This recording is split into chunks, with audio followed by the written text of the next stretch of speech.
Good afternoon, everyone, and welcome to Entry Point, where we take a deep dive into the latest entries from Encyclopedia Virginia with the contributors who wrote them.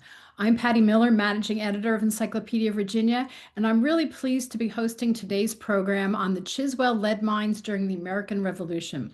For those of you who aren't familiar with Encyclopedia Virginia, we're a free multimedia resource that tells the inclusive story of Virginia for anyone seeking to understand how the past informs the present and the future.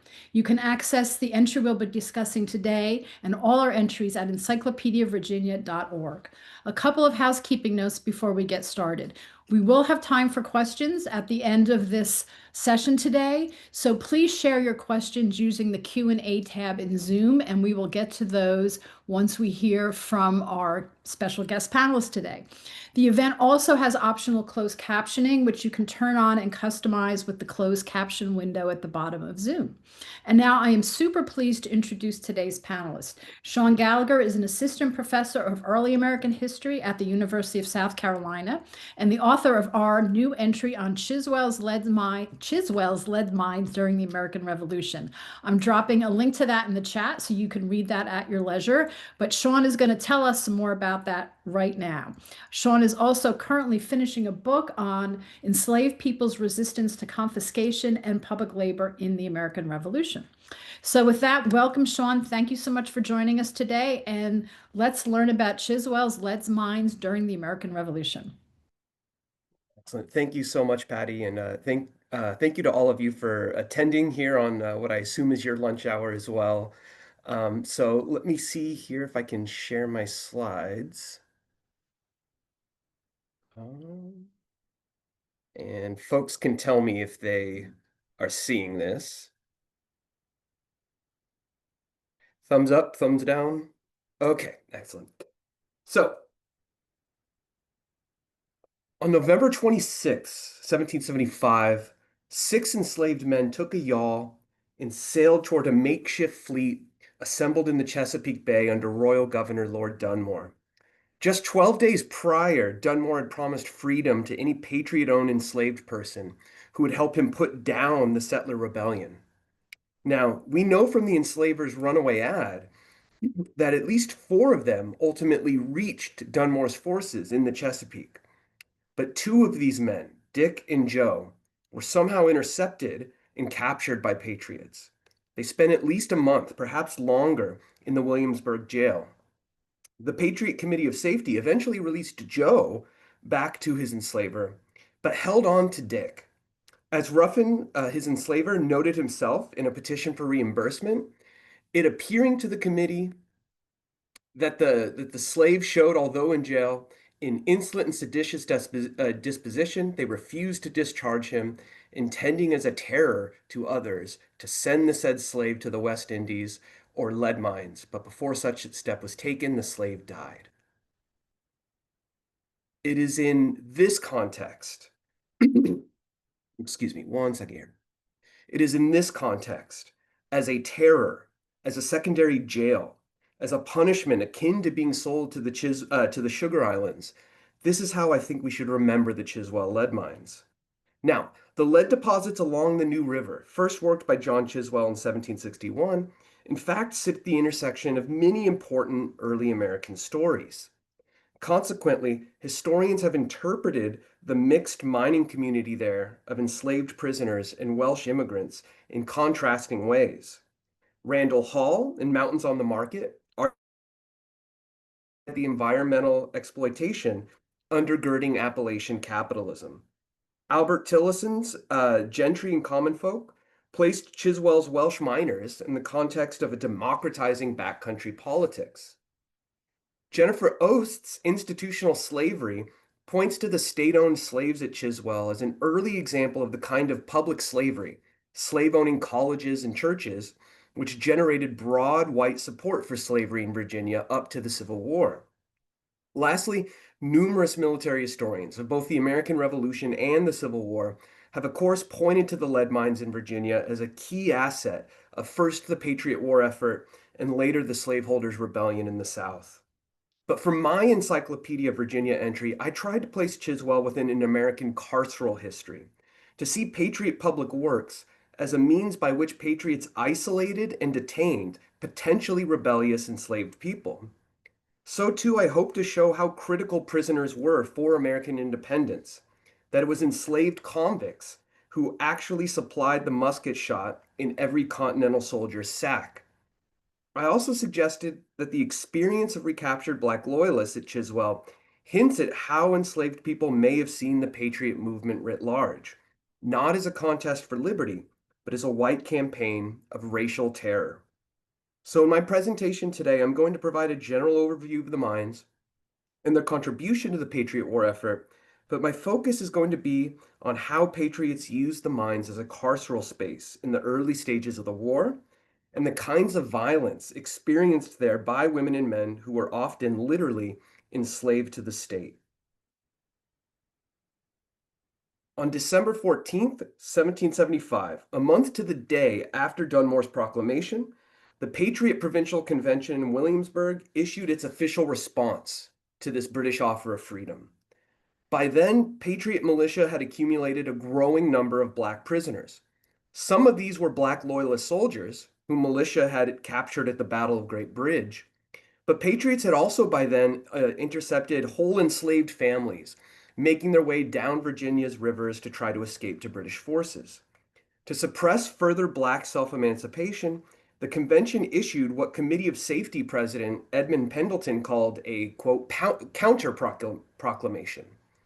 Speaking directly to the enslaved population in Virginia, the Patriot Counter Proclamation promised, quote, punishment for the crime of fleeing to freedom. The statement defined Black loyalism, in fact, as a form of slave insurrection, for which these people could be executed. However, rather than kill recaptured Black women and men, the convention instead ordered that such, quote, captive slaves be transported to the Chiswell Lead Mines in southwestern Virginia. Patriots in this way used enslaved prisoners as a military resource. As Thomas Jefferson wrote, communicating the wishes of the Continental Congress to the Virginia government in July of 76, quote, the Army in Canada and the Army in New York will want much lead, and there seems to be no certain source of supply unless the mines in Virginia can be rendered such. Considered as perhaps the sole means of supporting the American cause, they, meaning the Chiswell lead mines, are inestimable. Of course, over the course of the war, the mines were not only the primary supplier of lead to the military, and that means the supplier of kind of musket balls, musket shot to the Continental Army. The Chiswell lead mines also supplied graphite necessary for casting ordnance in Patriot armories. And so I want to take a second here and look at this source that I have up on this slide. Sorry, real quick. Uh, I want to take a second to look at this source that's up on the slide. These are the various parties that the Chiswell lead mine was shipping graphite or lead to. And so you see here the Western Army, the Southern Expedition. These are all various departments of the Continental Army. But then you also see, for instance, at the very bottom, stored at Ross's Iron Works, David Ross's Iron Works in Virginia, a key source, a key armory for the Continental Army, producing various cannon and what have you, and ordnance as well. You see the state laboratory up to the top of the document. That's Baron von Steuben's workshop in Virginia, producing all kinds of good for the Army and for state troops.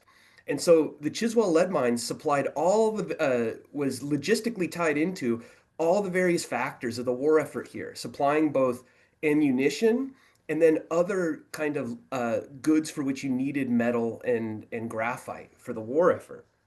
Now, Patriots had in fact been leasing the mines since July of 75.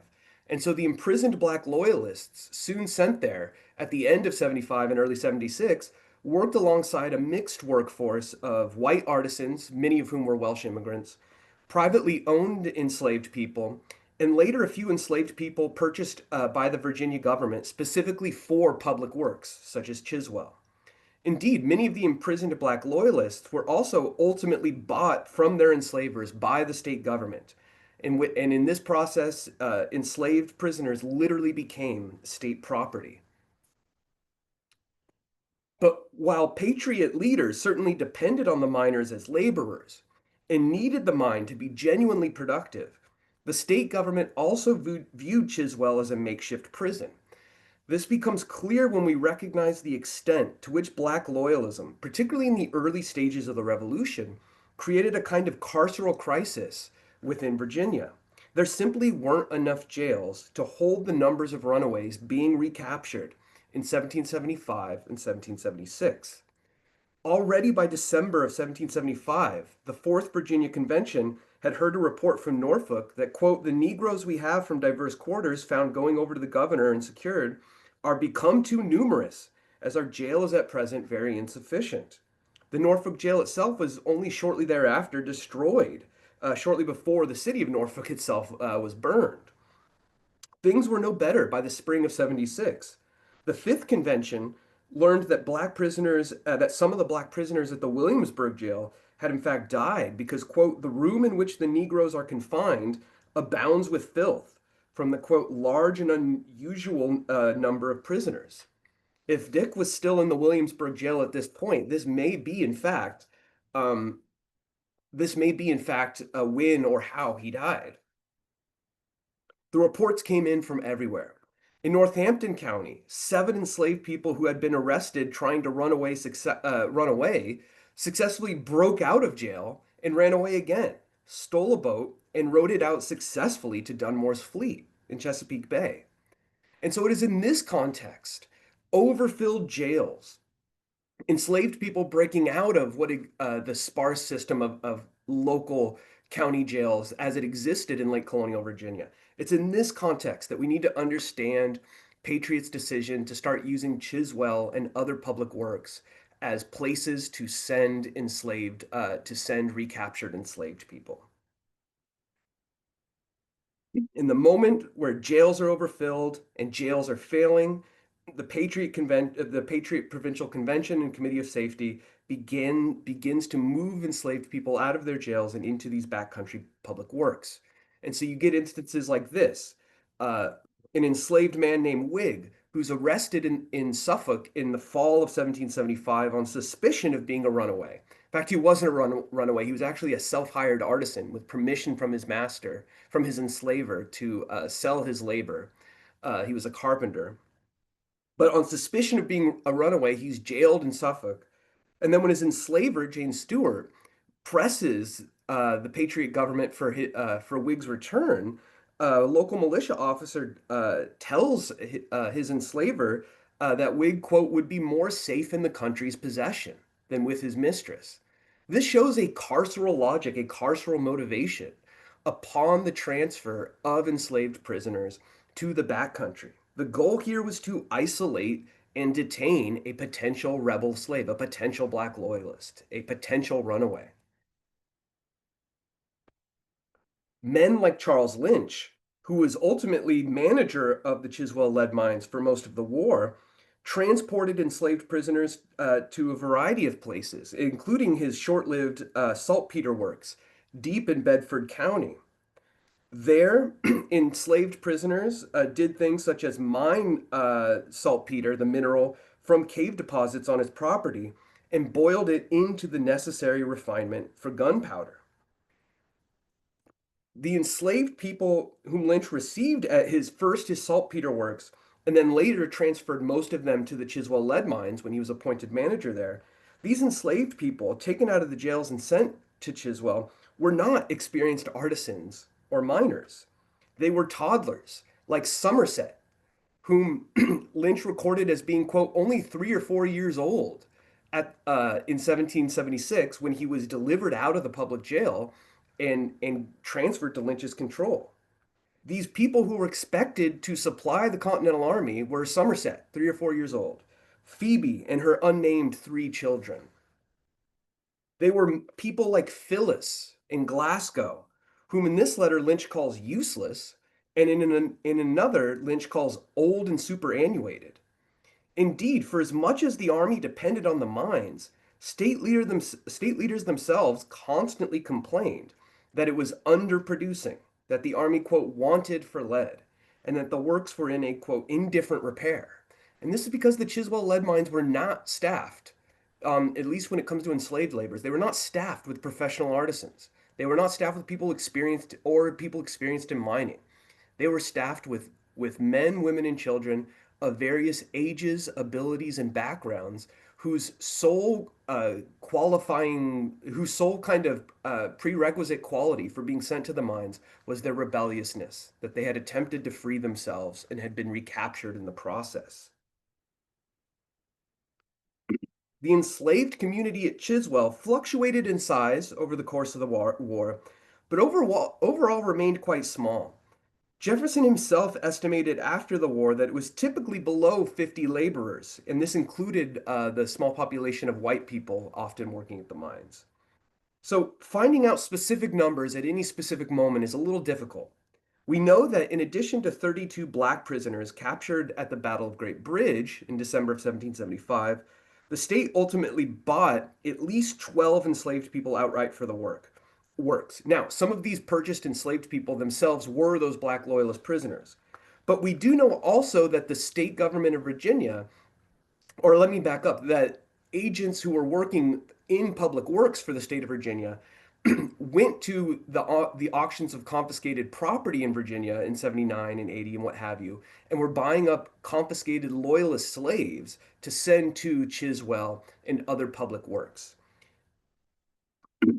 A 1779 list of enslaved people at the mines counted only 29 slaves there, but that 1779 list doesn't include some slaves who were listed earlier, nor does it include some slaves who are listed after. And so it's really hard to get firm numbers at any one moment, but we know we're dealing with a community of basically 30 to 50 enslaved people who are at the mines at any one time. After the Battle of Yorktown, in which George Washington captured and re-enslaved over 1,000 black loyalists in Virginia, he appointed ironworks manager David Ross as the Army's, quote, superintendent of Negroes. And Ross's letters to Washington suggest that he sent at least some of the recaptured black loyalists from Yorktown to Chiswell, right? So Ross, in this letter to Washington, after he gets appointed, quote, superintendent of Negroes, Ross writes to Washington saying, "Look, some of these people who we found with Cornwallis, some of them were enslaved locally. We know where their enslavers are, and the army can begin the process of returning these people back to their enslavers. But other enslaved people, other black loyalists captured at Yorktown, came from quite distant colonies, right? And so Ross proposes to Washington to send slaves to the lead mines because they're, quote, scarce of laborers.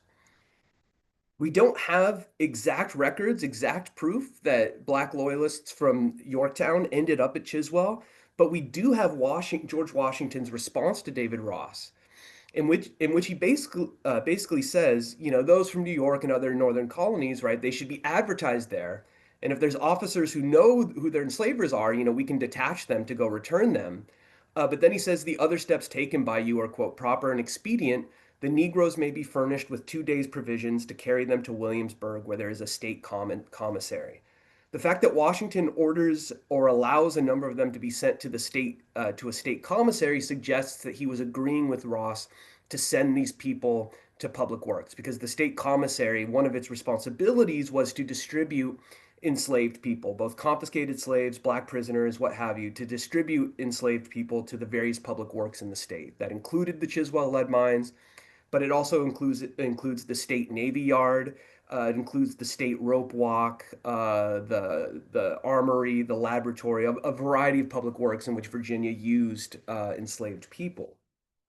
So all of this suggests that even though the community was small at Chiswell, it includes precisely those enslaved people who had proven themselves to be kind of like openly rebellious, right? And who had to be, as Edmund Ruffin said at the beginning of this presentation, had to be kind of made an example of terror, right? To the broader enslaved community, that this is what will happen to you should you resist.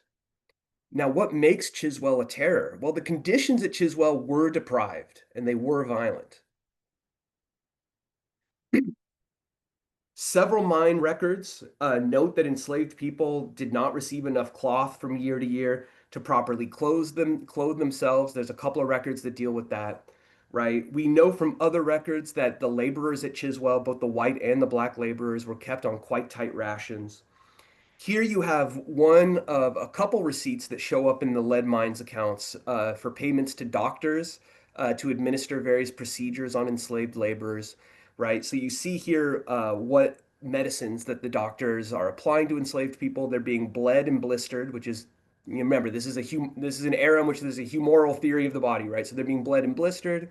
They're being given diaphoretics, that is things that to make them perspire. They're also given expectorants, that is things to make them vomit or become mucousy. Um, and so all of this suggests, given how 18th century medicine functioned, that enslaved people there were suffering from a variety of ailments. The emphasis on expectorants and diaphoretics suggests possibly like a lot of respiratory illnesses, which would have been very common for lead miners in the 18th century world. Beyond this, we know that Lynch pushed the workers at a quite brutal pace, right? State commercial agents reported that Lynch's main overseer, quote, drives hard and keeps the workers on, quote, tight rations. So, not surprisingly, then, enslaved people resisted in whichever ways they could. Numerous enslaved people escaped from the mines during the course of the war. Here on the left-hand side, you have kind of two receipts for enslaved people who tried to escape from the mines and are later recaptured. At the bottom, you have George, who was captured in Powhatan. And then up top, you have a man named Charles, who was actually found on his way to North Carolina. Or no, excuse me, was found going to Stafford County, right? So numerous, and there's other runaway ads that I didn't put on this slide, right? So numerous enslaved people escaped or tried to escape the mines during the war. And given what we know about their conditions, right, the physically debilitating labor that's being asked of them, the hard, harsh conditions of their labor, it's not surprising that they would. But beyond this, there's also the factor of Charles Lynch himself, right? Charles Lynch is mostly known today among both popular and academic historians as the figure for whom the term lynching comes from. Now, Lynch's law, lynching, its origins are in the very harsh way that Charles Lynch, right, who's managing the mines, but he's also in charge of Virginia militia in the back in southwestern Virginia, right? Lynch's law is referring to the very harsh kind of summary punishments and even executions of suspected loyalist leaders that Charles Lynch is kind of imposing in the Virginia backcountry, particularly in a series of summary trials that he holds at the fort at Chiswell in 1779 and 1780, right? But as one report to the governor of Virginia in 1782 notes, Sanders was one of Lynch's overseers, right? Sanders, quote, Sanders has given Lynch's law too for dealing with Negroes, etc. Right? This suggests that enslaved people themselves were quite harshly punished, physically brutalized, abused, right? Maybe even executed. It's unclear, right? At different times over the course of the war at Chiswell. In fact, there's other records that suggest that some mine managers and some militiamen around Chiswell suspected that kind of like white banditti, white loyalists in the backcountry were trying to, or maybe even successfully had, made some contact with miners, including black miners, on the inside of the mines, and that there may have been some backcountry conspiracy to try to steal the mines from the Patriot War effort and put them under Loyalist control. How much of this was Patriot fantasy and how much of this was reality is unclear.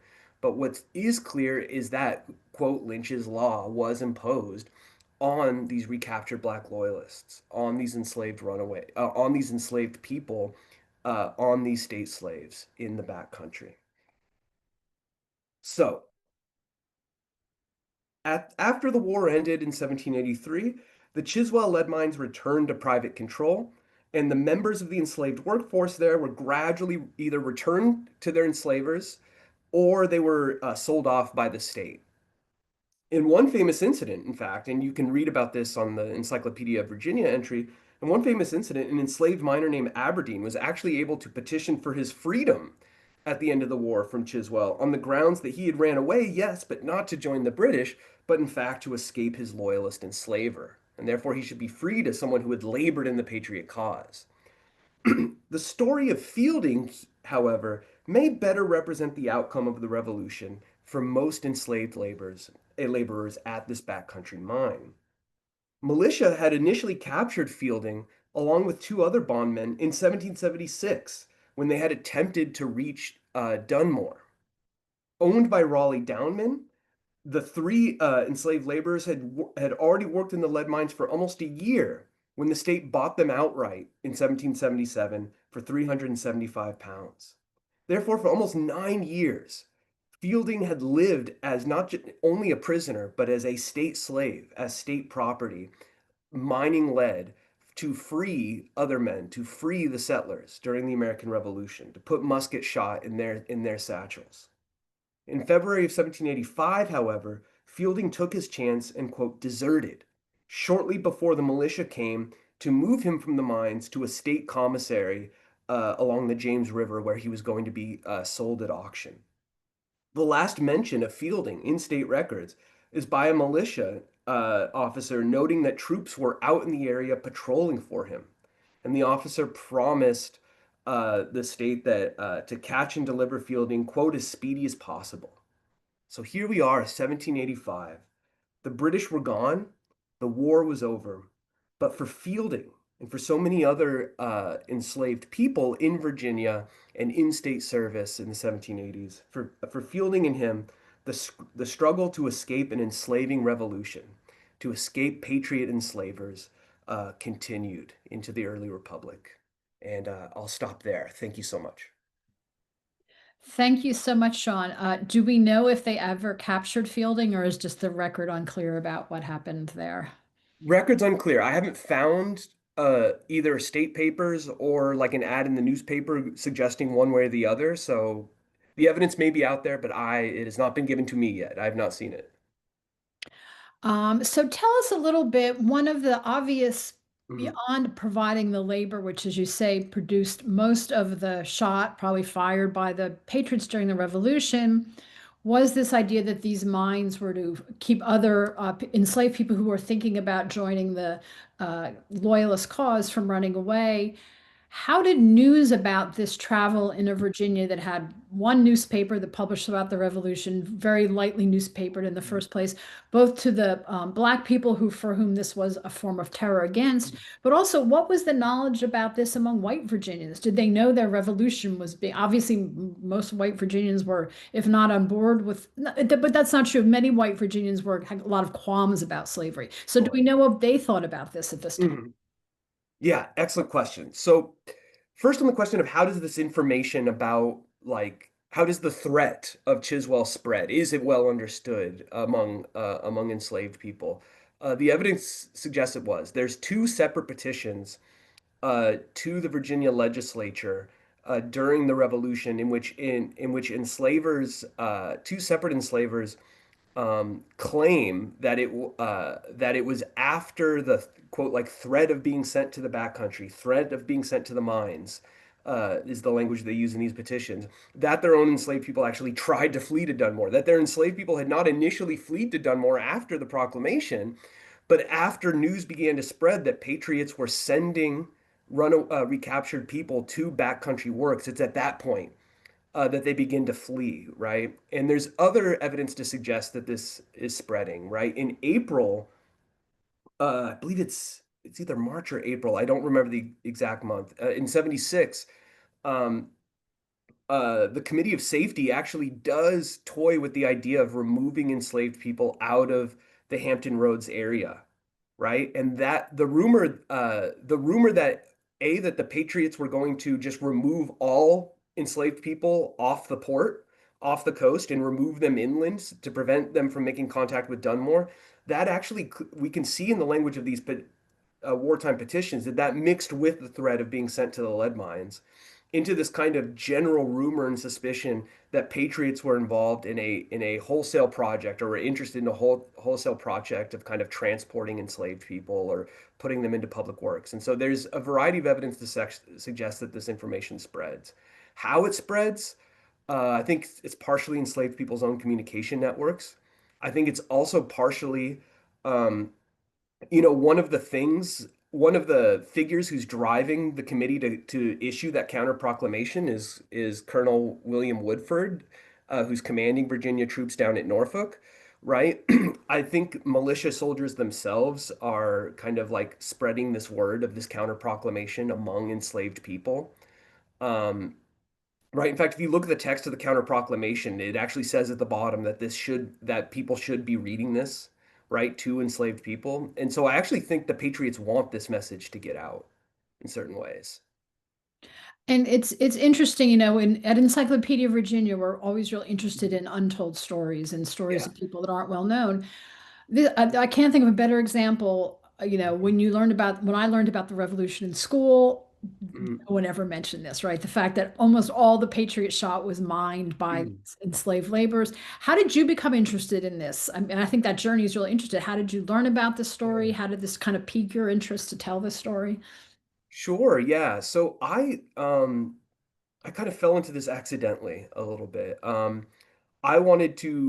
entered graduate school to be because I wanted to write, I was in love with Eric Foner's biography of Tom Paine, and I wanted to write another book on artisans in the American Revolution. That's why I went to graduate school. And then as I started researching actual artisan labor in the American Revolution, it became impossible to miss enslaved people's presence, not just at Chiswell's lead mines. I became very interested at the same time at enslaved shipbuilders and carpenters at various shipyards in the South, both in Virginia and South Carolina and elsewhere. Um, and so that then, as I became focused on who's actually doing the military labor during the Revolutionary War to build ships, to build wagons, to mine lead, to do all these other things, when it became clear to me that really enslaved people were the productive side, were the kind of key logistical figures in the revolution, that then led inexorably to thinking about, well, these aren't just any enslaved people. So many of these enslaved people are actually political prisoners. They're either recaptured black loyalists or they're people confiscated from white loyalists, right? And so in that way, like initial interest in labor became an interest in kind of the unique kind of carceral and kind of political condition in which patriots turned to public labor as essentially a secondary form of incarceration, a secondary form of a detention, a place you can hold enslaved people where their chances of running away would be slight, and the state can hold on to them till such a time in which it becomes possible to hold mass auctions for confiscated property and other slaves. And do we know much or anything about, there were some Welsh workers who were more Mhm. experienced miners who were imported. Do we know anything about the relationship between them and the enslaved laborers? Is there any kind of information about what their relationships were like? Sorry. Yeah, so there's the patriot paranoia that actually they're going to make common cause with enslaved people as loyalists, right? So there's definitely like Lynch's fear here, and it's not just Lynch, of other militia officers in the backcountry, that there's going to be some whole unholy alliance between the Cherokee, loyalist banditti, and enslaved people to overthrow the mines in the backcountry. That's the paranoia. The extent to which that's the reality is unclear to me. From what I can tell, they didn't necessarily work side by side. That many of the Welsh miners were artisans who were engaged in kind of refining tasks, colliers, this kind of stuff. And it was actually enslaved people who were in the pits with the pickaxes and what have you, right? We also know that many of the not well, I shouldn't say many, but we also know that some of the enslaved women who are at the mines are basically being used as servants by some of the artisans at the site, right? Which suggests there's likely not going to be a solidarity in that relationship. These people are being put in subservience to some of the white workers at the mine.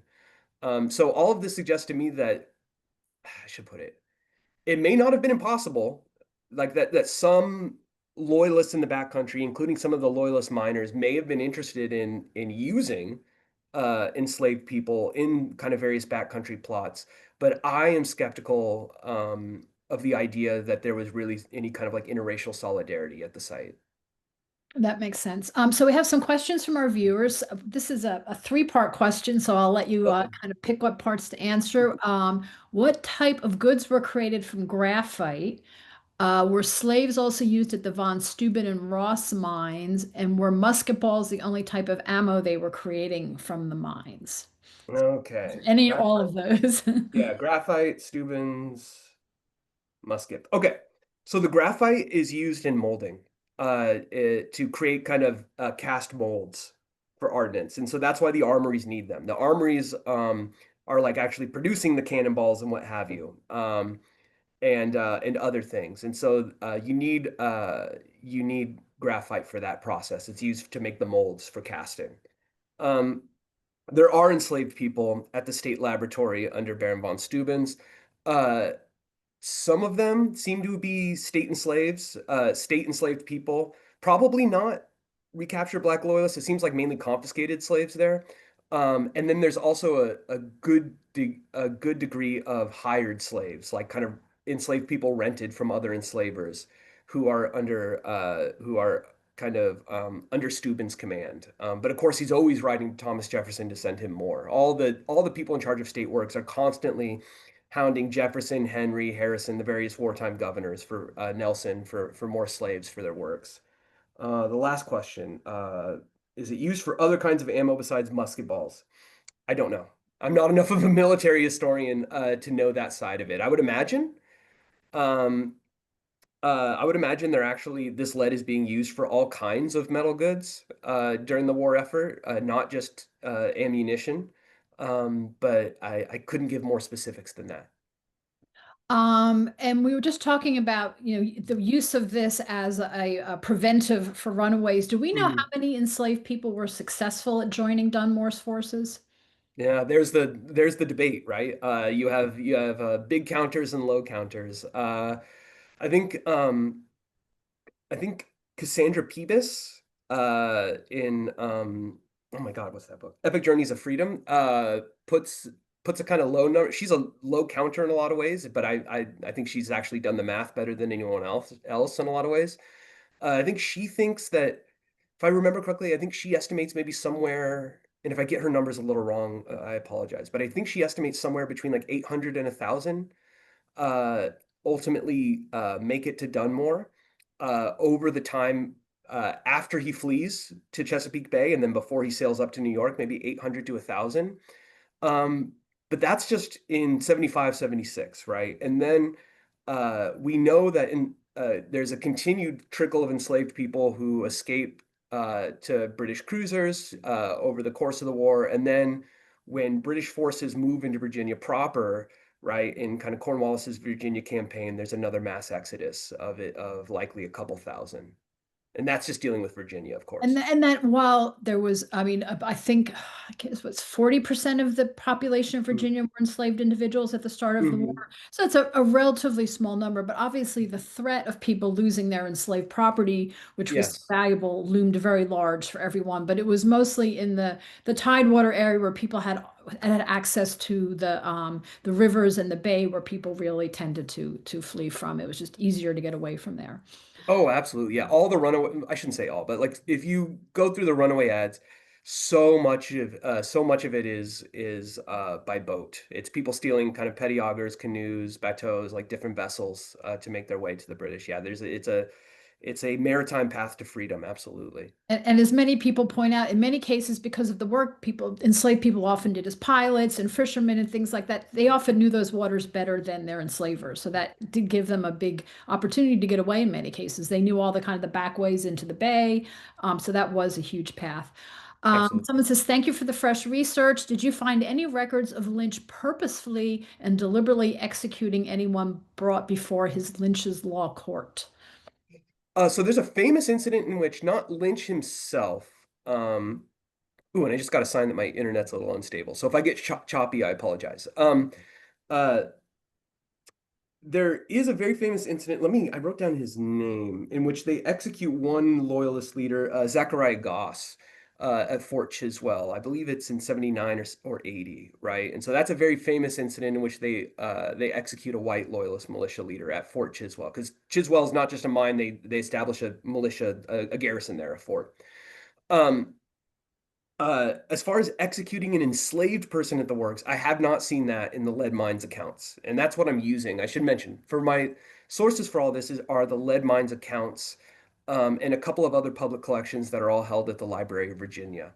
Um, And I haven't seen any execution of enslaved people at the mines, but they are certainly being worked in ways which suggest that there's not really much concern for their lives. And we do know that some enslaved people, such as Frank on that one slide I had up, did die during their time at the mines. But they do execute a number of white loyalists in the area. Most notably, Zachariah Goss. He's one of the famous kind of like loyalist backcountry banditti who's operating. Someone is curious if there were other lead mines in the colonies at the time. Yeah, so there are other mines in the colony. There are some iron mines that are being worked.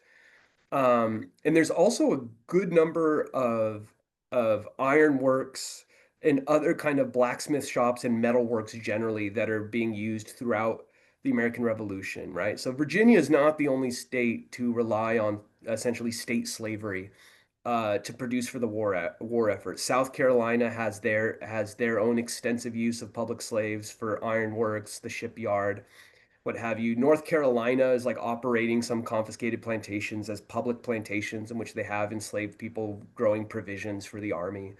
Um, as far as lead mines, I think Chiswell is pretty much the major one, right? As far as I understand, Chiswell is the majority source of lead. It's not the only source of metal like iron and other materials that's used. And it's not the only mine that's used, right? Like the saltpeter mines under Lynch is a mine as well, right? And there's some iron mines, but as far as I understand, like Chiswell is the only really significant source of lead, like homegrown source of lead that they're not getting through trade or what have you, um, for the Continental Army. Which really speaks, given the relatively small number of people who were enslaved, Mhm. given the output, how hard those people were driven because that was the only source of lead. And Yes. that was just what they had, and they were going to, as you said, drive people if they had to death to get that lead out of there. Yeah. Someone wants to know, did the British ever try to attack Chiswell because of Mm. its importance? It's too deep in the backcountry for the British to get. Um, it's along the New River. It's in the southwest pocket of the state. It's basically Appalachia.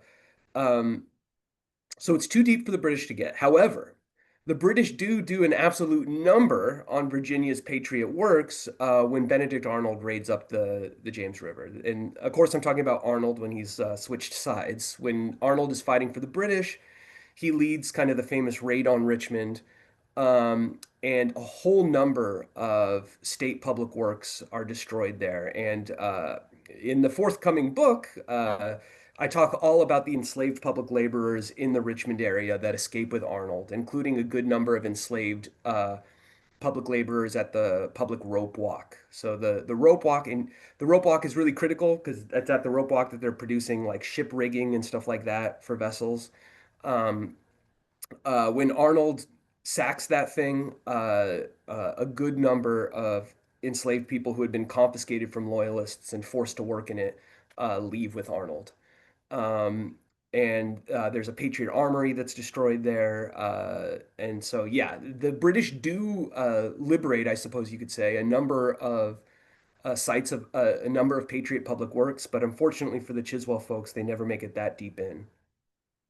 And promo for our upcoming entry on Arnold's raid on Virginia in January of 1781 is when that began. We'll have Mhm. an entry on that shortly. Also promo for your upcoming book. Someone wants to know if you've published any papers or journal articles.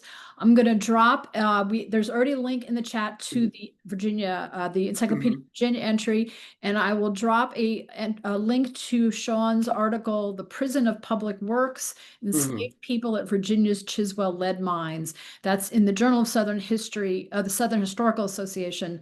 So if depending on what your access is to academic things, you may or may not be able to access that. But I think the EV entry follows a lot of the same information. But that is, I think, what you've published on that to date, correct? Yes, that's what I've published on the public works. I have another article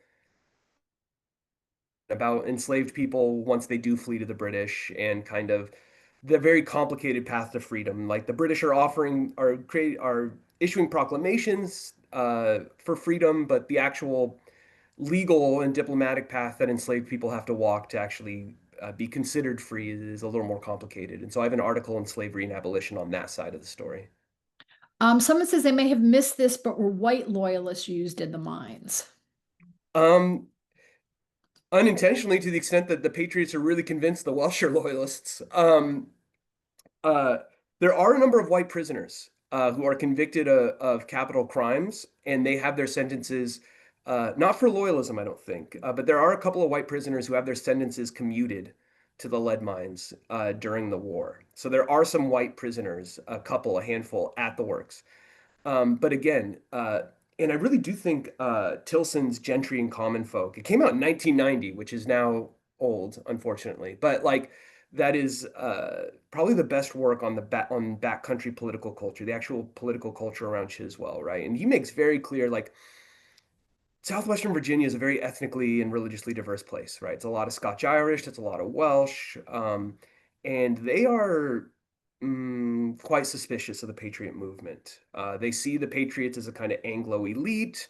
They see the Patriot, so many of the Patriot leaders are the people who dominated the old colonial assembly and were taxing the hell out of them, right? And so, um, to that extent, right, the ways in which both patriots think and most historians suspect as well, many of those white like miners inside Chiswell are working for the patriot effort, but are not true blue like dyed in the wool patriots. To that extent, yeah, there are white loyalists who are working for the Patriot War effort. And I will use that opportunity to preview our upcoming entry from Matthew Ward on loyalism in the backcountry during the Revolution, Mhm. because that is a really interesting. A lot Mhm. of people assume that all Virginians at some point were patriots, and we know there Mhm. were loyalists, especially in the Norfolk area. But the backcountry was a real strong point for loyalism for the reasons you say, kind of cultural, Mhm. political reasons, where people didn't particularly care to be under Thomas Jefferson any more than they cared to be under the king. You know, those were the No, totally. people Yeah. to that really. Um, let's see. Someone wants to know how the salt works in Saltville compared in importance, and did they use enslaved people as well?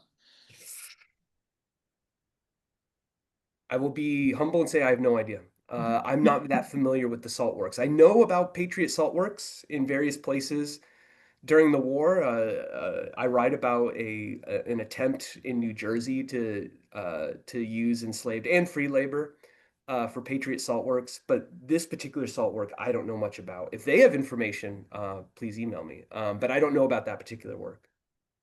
And then we have a question. This is a really good question, and this kind of takes us to the longer arm of this. Were slaves continued to be used at Chiswell up through the Civil War? Yes.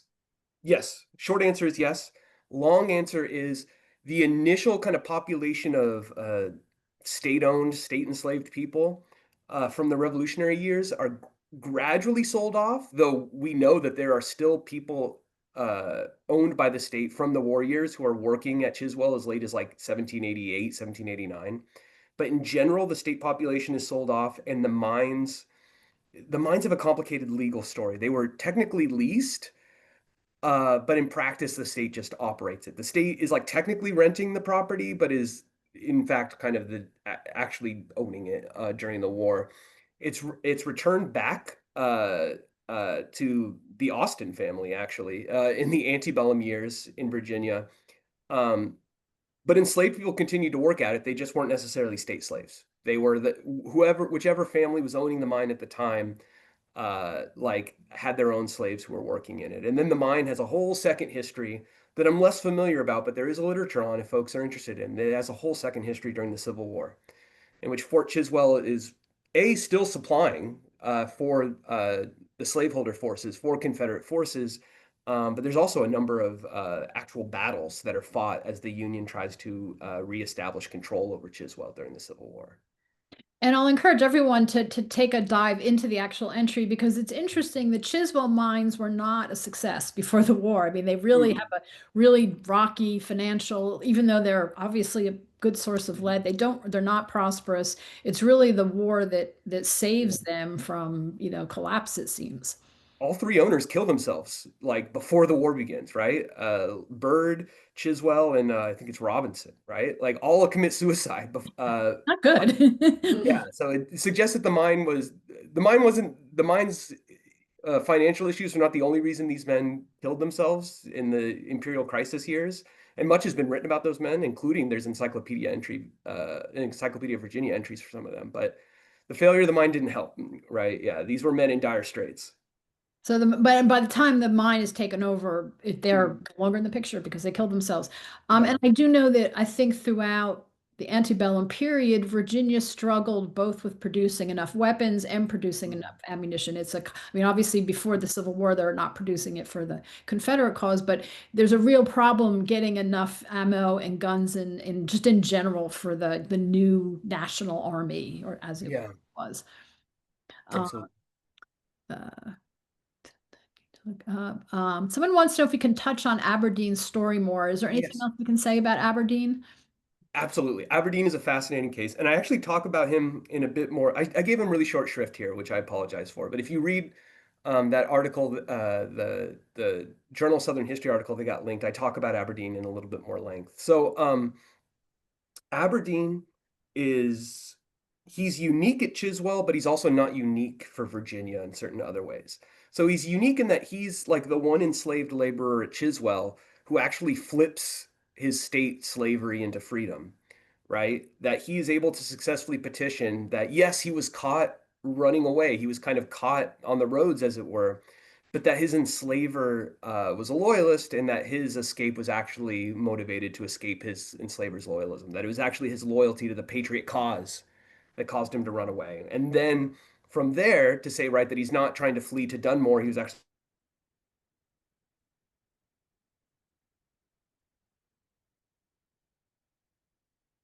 Oops, Sean, see if we can show him back on there.